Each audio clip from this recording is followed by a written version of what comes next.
अस्सलाम वालेकुम व्यूवर्स, कैसे हैं आप सब। उम्मीद करता हूँ सब खैर आफियत से होंगे। अल्लाह शाद व आबाद रखे। व्यूवर, जैसे पिछली वीडियोस में मैंने आपसे बात की थी कि कुछ फ़ीमेल व्यूवर्स हैं, उन्होंने बताया कि डॉक्टर साहब आपने अक्सर फ़ीमेल की प्रॉब्लम्स पर वीडियो तकरीबन कर ली हैं, लेकिन एक बहुत बड़ा मसला है औरतों को रहम की रसोलियाँ, जिसे यूट्रीन फेब्रॉइड्स कहते हैं। तो इस पर भी काइंडली हमें एक प्रोग्राम करके दे दें ताकि हमें मालूमात हो जाएं कि ये होती कैसी हैं, इसकी अलामात क्या हैं, इसकी वजूहात क्या हैं और इसकी ऐसी कौन सी होम्योपैथिक की बेहतरीन अद्वियात हैं और ग़िज़ा में हमें क्या खाना चाहिए और किन चीज़ों से परहेज़ करना चाहिए। तो आज की वीडियो बिलखसूस इन्हीं तमाम बातों पर है। लियोमायोमस, मायोमस या यूट्रीन फेब्रॉइड्स या उर्दू में रहम की रसोलियाँ, ये विवर्स रहम की रसोलियों का इंग्लिश में और मेडिकल के नाम हैं जो मैंने आपसे अभी शेयर की हैं।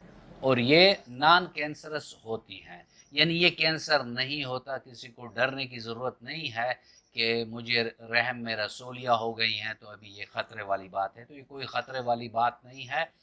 और ये छोटे से बेर से लेकर केजी टाइप, यानी 1 केजी या हाफ केजी, 500 ग्राम, 200 ग्राम, यहाँ तक इसका साइज हो सकता है। ये एक भी हो सकती है और मल्टीपल भी हो सकती हैं। तो इससे घबराने की कोई बात नहीं है, क्योंकि इसकी बहुत पुरअसर अद्वियात मौजूद हैं जिससे ये ख़त्म हो जाती हैं और इंसान सर्जरी से बच जाता है। व्यूअर्स, अब आप ये पूछेंगे कि इसको मालूमात कैसे हो सकती हैं।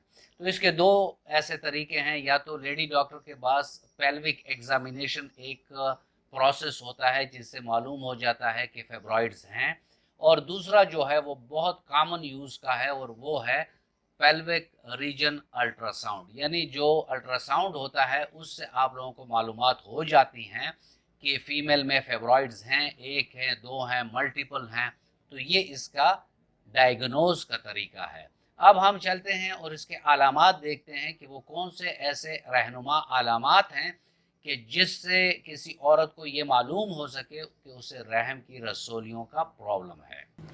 व्यूवर्स, इसमें जो पहली अलामत है वो ये है कि एक्सेसिव ब्लीडिंग होती है, यानी मेंसेस के दौरान भी एक्सेसिव हो रहा है, 7 के बजाय 10 दिन हो रहा है और ज़्यादा आ रहा है।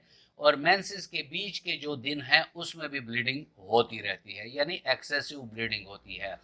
नाफ के नीचे, रानों में और कमर में शदीद खिंचाव और दर्द का एहसास होता है। पेशाब बार बार आता है। मरीज़ा एनीमिक हो जाती है, यानी उसमें खून की कमी आ जाती है। साथ में ऐसी औरतों का हमल भी नहीं ठहरता, यानी उनका हमल नहीं होता। मसाने पर मुसलसल बोझ सा रहता है, जिससे मुसलसल पेशाब की हाजत बनी रहती है। जब जाते हैं तो पेशाब इतना ज़्यादा होता नहीं है, लेकिन ये आना जाना लगा रहता है। बाज़ ख़वातीन में कब्ज़ की शिकायत भी हो जाती है। तो व्यूअर्स, ये कुछ ऐसी चीदा चीदा अलामात थी जो मैंने आप लोगों को बताई हैं। अब हम जाते हैं इसके वजूहात पर।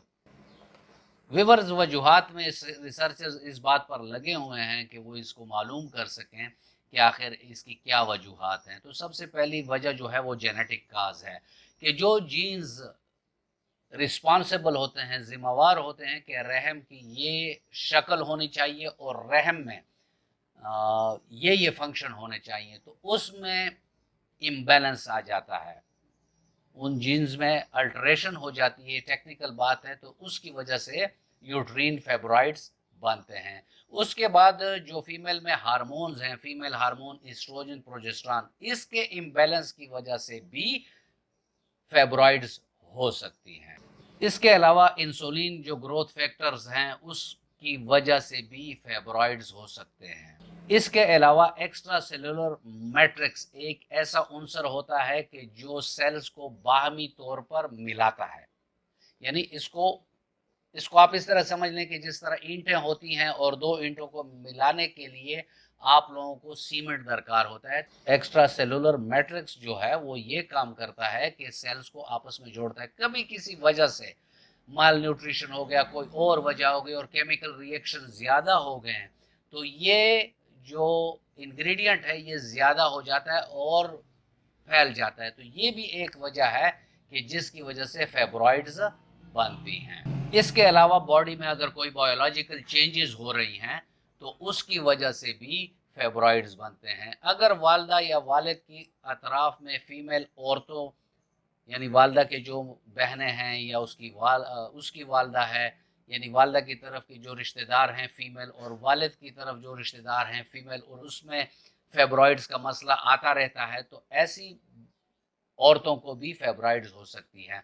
ऐसी औरतों को भी होता है कि जिनका हेज़ बहुत ज़्यादा पहले स्टार्ट हो जाए, यानी 14 से 16 साल की उम्र में स्टार्ट नहीं होता बल्कि 12-11 साल से उसका हेज़ स्टार्ट हो जाता है, तो उन औरतों में भी फेब्रॉइड्स का मसला आ सकता है। इसके अलावा शराब नोशी हो गई, बेयर हो गया, तो उसकी वजह से भी फेब्रॉइड्स हो सकते हैं। मोटापा हो गया है तो उसकी वजह से भी फेब्रॉइड्स हो सकते हैं। विटामिन डी की कमी अगर बॉडी में हो गई है तो उसकी वजह से भी फेब्रॉइड्स यूट्रस में हो सकते हैं। ऐसी औरतों में जो ज़्यादा गोश्तखोरी में, यानी जो रेड मीट, सुर्ख गोश्त यानी जिसे हम बड़ा गोश्त कहते हैं, इसका इस्तेमाल वो ज़्यादा करती हैं, या वैसे ही गोश्त का इस्तेमाल ज़्यादा करती है, और सब्ज़ पत्तों वाली जो सब्ज़ी और सलाद हैं इसका इस्तेमाल वो कम करती हैं, तो ऐसी औरतों को भी फेब्रॉइड्स होने का बहुत ज़्यादा ख़तरा होता है। पहले चलते हैं और देखते हैं कि अलसेफ होम्यो रिजीम में वो कौन सी अद्वियात हैं कि अगर वो आप इस्तेमाल करेंगी तो आपका मसला बहुत जल्द हल हो जाएगा। चलते हैं चार्ट पे। व्यूअर्स, इसमें आपने पहले दिन तूजा 10 ml एक खुराक 2 कतरे जुबान पर सुबह नहार मरीज़ा को लेने चाहिए। दूसरे दिन एपीहेस्टेरेनियम 1 ml आप लोगों ने लेनी है सुबह नहार, और फिर इसको आप लोगों ने वीकली रिपीट करनी है, यानी हर 8 रोज के बाद एक डोज लेना है। और इस दवाई के साथ एक बात आप ये भी याद रखें कि एपीहेस्टेरेनियम 1 ml अगर आप लेते हैं तो उस दिन कोई दूसरी दवाई आप लोगों ने इस्तेमाल नहीं करना। इस दिन तो जो मैं दूसरा दिन बता रहा हूँ, इस दिन भी और फिर अगले हफ्ते को भी जब ये दवाई आप इस्तेमाल करेंगे तो इसमें आप दूसरी कोई दवाई इस्तेमाल नहीं करेंगे।